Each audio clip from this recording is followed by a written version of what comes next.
الجو هيقلب أمطار رعدية ورياح مثيرة للرمال والأتربة في عز الصيف. هيئة الأرصاد تحذر من تقلبات الطقس في الساعات الجاية. توقعات الطقس للساعات القليلة القادمة، حيث يسود طقس ضبابي صباحي على المناطق الشمالية من البلاد وحتى القاهرة الكبرى، ويكون كثيف أحيانا على بعض الطرق المؤدية إلى الساحل الشمالي الغربي.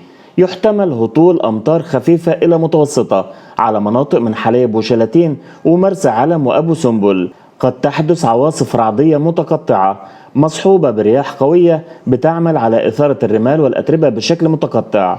يتوقع خبراء هيئة الأرصاد الجوية طقسا شديد الحرارة والرطوبة اليوم على القاهرة الكبرى والدلتا وجنوب سيناء وجنوب البلاد، ويسود طقس حار ورطب على المناطق الساحلية الشمالية، ويستمر الطقس حارا ورطبا طوال الليل في معظم أنحاء البلاد.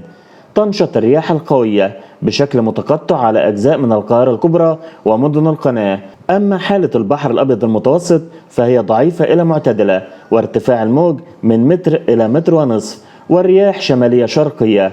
وسيكون البحر الأحمر ضعيف إلى معتدل، وارتفاع الموج من متر إلى متر ونصف، والرياح جنوبية شرقية.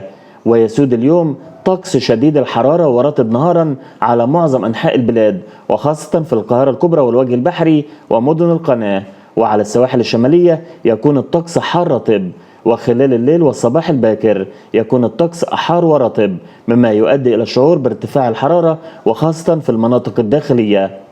أفادت هيئة الأرصاد الجوية أن ارتفاع نسبة الرطوبة سيؤدي إلى ارتفاع درجات الحرارة بمقدار درجتين إلى 4 درجات مئوية عن المعدلات الطبيعية في الظل. وتتوقع الهيئة تشكل ضباب كثيف على الطرق الزراعية والطرق السريعة، وكذلك على الطرق القريبة من المسطحات المائية، وخاصة بين الساعة 4 و8 صباحا. وسيؤثر هذا على شبورة مائية كثيفة على المناطق الممتدة من شمال البلاد وحتى القاهرة.